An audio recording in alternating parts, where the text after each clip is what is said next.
जिस भी ब्रह्मांड में ये रचना शुरू करता है उसके ऊपरले क्षेत्र में 3 स्थान बना रखे हैं इसने। एक रजोगुण प्रधान क्षेत्र, एक सतोगुण प्रधान क्षेत्र, एक तमोगुण प्रधान क्षेत्र। जैसे किसी मकान में 3 कक्ष हैं, एक कक्ष में, एक कमरे में चित्र लगे हैं अश्लील, तो वो तो समझो रजोगुण प्रधान कमरा है। और दूसरे में लगे हैं साधु संत फकीरों के, तो वो सतोगुण प्रधान कमरा समझ लो, स्थान। और तीसरे में लगे हैं सूरवीरों के, शहीदों के, तो वो समझ लो तमोगुण प्रधान क्षेत्र। अब जैसे जिस कक्ष के अंदर बेहुदी फिल्में लगी हों, चित्र लगे हों, वहाँ जब कोई रहेगा उसका भाव वैसा ही बना रहेगा, ऐसे ही विचार बने रहेंगे। और जब जाएगा दूसरे कक्ष में जहाँ साधु संत फकीर महापुरुषों के चित्र लगे हैं, उनकी जीवनी लिखी हो, तो उनको पढ़कर ऐसा ही भाव बन जाता है, अच्छे विचार बन जाते हैं, तो सतोगुण प्रधान क्षेत्र हो गया। और फिर जहाँ जाते हैं उस सूरवीरों के फोटो लगे हों, देशभक्तों के लगे हों, उनकी गाथाएं लिखी हों, उनको पढ़ पढ़कर वैसा ही मन में वैसी प्रेरणा बन जाती है। ठीक इसी प्रकार इस काल भगवान ने एक ब्रह्मांड के सबसे ऊपर के स्थान पर 3 स्थान बना रखे ऊपर के पोर्शन में। एक रजोगुण प्रधान, दूसरा सतोगुण प्रधान, तीसरा तमोगुण प्रधान। और यहाँ वहाँ ये क्या छल करता है, अपना रूप तो बना लेता है ब्रह्मा जैसा पंचमुखी, और दुर्गा को सावित्री रूप बना लेता है। और सबसे पहले उस रजोगुण प्रधान क्षेत्र में चले जाते हैं, और जब तक बच्चे का जन्म नहीं हो लेता ये वहीं रहते हैं। जिस कारण से वो बच्चे की वृत्ति, उसका स्वभाव, उसका स्वरूप उस जैसा ही जन्म लेता है, तो वो रजोगुण ब्रह्मा बन जाता है। उसके बाद उसको अचेत कर देते हैं और परवरिश कोमा में रखकर परवरिश जारी रखते हैं। उसके बाद ये जाते हैं सतोगुण प्रधान क्षेत्र में, तो वहाँ पर जाकर के ये स्वयं विष्णु रूप बना लेता है, 4 भुजा बना लेता है, और विष्णु जैसी शकल बना लेता है, और दुर्गा की लक्ष्मी जैसी सूरत बना लेती है। और तब ये वहाँ रहते हैं, तो दोनों के संयोग से जो पुत्र उत्पन्न होता है वो सतोगुण युक्त होता है, उसका नाम विष्णु रख देते हैं। और जब तक उसकी जन्म नहीं होता तब तक उसको वहीं रखते हैं, तो वो वैसे ही गुणों से युक्त हो जाता है। इसी प्रकार तीसरे स्थान पर ये जाता है और दुर्गा को ले जाता है, दुर्गा को पार्वती रूप बना लेता है, और स्वयं को शिव जैसा जटा वटार ये ऐसे स्वरूप बना लेता है।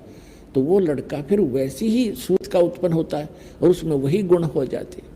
इस प्रकार ये रजगुण ब्रह्मा, सतगुण विष्णु, तमगुण शिव जी की उत्पत्ति करके फिर जब ये युवा हो जाते हैं, इनको शेषनाग पर विष्णु को, और फिर उससे निकाल के एक कमल, एक जादूगर भी कर सकता है ये काम, उसकी नाभि से कमल निकाल दिया और उसमें उसके ऊपर ब्रह्मा को सचेत कर दिया, उधर शिव को वहाँ से ला करके सचेत कर दिया वहाँ कैलाश पर्वत पर, उन तीनों को इकट्ठा कर दिया। श्री देवी भागवत के 3 स्कंद में आपको अभी दिखाएंगे, उसके अंदर पूरा विवरण लिखा हुआ है। इन तीनों को इकट्ठा किया, विमान में बैठाया दुर्गा ने, विष्णु जी बेहोश पड़े थे, उसमें से एक देवी निकली, फिर वो सचेत हुआ, फिर आगे विमान में बैठा कर ले गए। वो लंबा प्रकरण है, अलग से बताएंगे। फिर क्या हुआ, इन तीनों को घुमा फिरा के और इनको अलग अलग द्वीप दे दिए, अलग अलग इनकी राजधानी बना दी। ब्रह्मा जी को ब्रह्मापुरी में बना दी, विष्णु जी को विष्णु लोक बना के वहाँ दे दिया, छोड़ दिया, शिव जी को शिवलोक बना के छोड़ दिया। काल ने अपनी पत्नी से कहा कि आज से मैं प्रतिज्ञा करता हूँ, मैं कभी किसी के सामने अपने वास्तविक रूप में नहीं आऊँगा और मेरा भेद नहीं बताओगी किसी को। यदि तूने मेरा भेद बता दिया तो मेरे से बुरा नहीं होगा। अब ये दुर्गा फंस गई, इसके अनुसार चलना इसकी व्यवस्था होगी, और इसके कहने से 100 झूठ बोलती है, सब छल करती है, अपने पुत्रों को भी वास्तविकता नहीं बताती है। अपना आत्मा, अब आपके मन में ये आएगा कि पिताजी तो जानी जान थे, उन्होंने तो हमें नहीं आने देना चाहिए था यहाँ पर। पुण्यात्माओं, हम इतनी प्रबल इच्छा होगी हमारी, डटे नहीं डटे।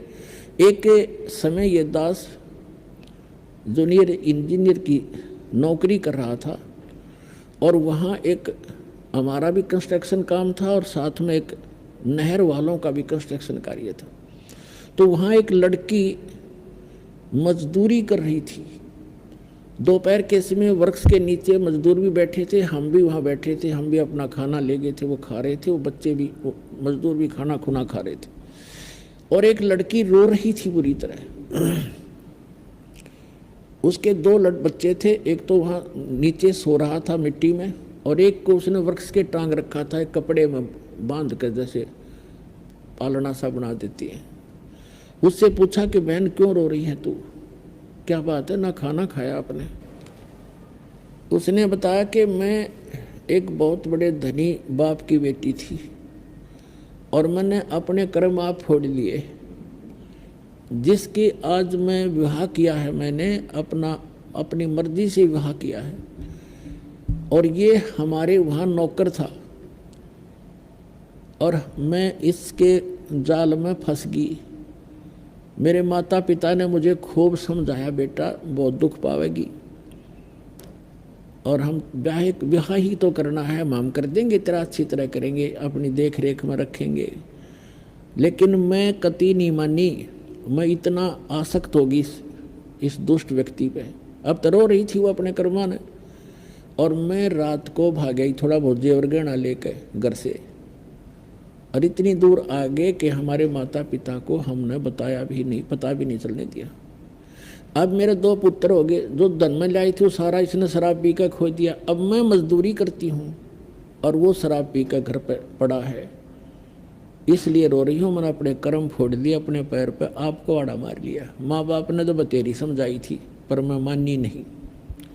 तब परमात्मा की ये कथा दास को याद आई कि हमने भी ऐसे अपने पैर पे को आड़ा मार रखा है, हम डटे नहीं डटे और ऐसे ही फिर बाद में कष्ट उठाने ही पड़ते हैं। अब वो दयालु उस पिता से भी दयालु अब कह रहा है, बेटे बच्चों तुम फिर आ जाओ यहाँ पर, हमें फिर वापस आने का एक तरीका बता रहा है। तो अब जो प्रसंग चल रहा है उसको पूरा करते हैं। उसके बाद क्या हुआ, अब इन तीनों का विवाह करना कंपलसरी था। दुर्गा ने अपने वचन से 3 पुत्री उत्पन्न की। पुण्यात्माओं, आप ये ना समझना कि दास ने ये सदग्रंथ पढ़ के थोड़ी बहुत अटकलबाजी ला रखी है। 600 वर्ष पहले परमात्मा ने ये वाणी लिखी हुई है जो दास आपके रूबरू करेगा और आज हमारे सदग्रंथों में प्रमाण है, जिसको आज तक हमारे धर्म गुरु नहीं बता सके। श्रीमद् भगवत गीता अध्याय नंबर 7 के श्लोक 24 और 25 में ये गीता ज्ञानदाता यही ये काल है, हमेशा ये गुप्त रहता है। गीता अध्याय नंबर 4 के श्लोक नंबर 9 में कहता है कि मेरे जन्म और कर्म अलौकिक हैं, अद्भुत हैं। अब ये क्या बता रहा है 7वें अध्याय के 24-25 श्लोक में गीता जी के कि मैं अपनी योग माया से छुपा रहता हूँ, मैं ये मेरा घटिया और अटल नियम है। मैं कभी किसी के समक्ष अपने वास्तविक रूप में नहीं आता। और ये जन समुदाय अबुद्ध यानी बेबुद्धि के, ये मंदबुद्धि के लोग मुझे कृष्ण मान रहे होंगे। अर्जुन मैं कृष्ण नहीं हूँ, श्री कृष्ण में बोल रहा था वो प्रेत की तरफ, ज्योत निरंजन ये काल।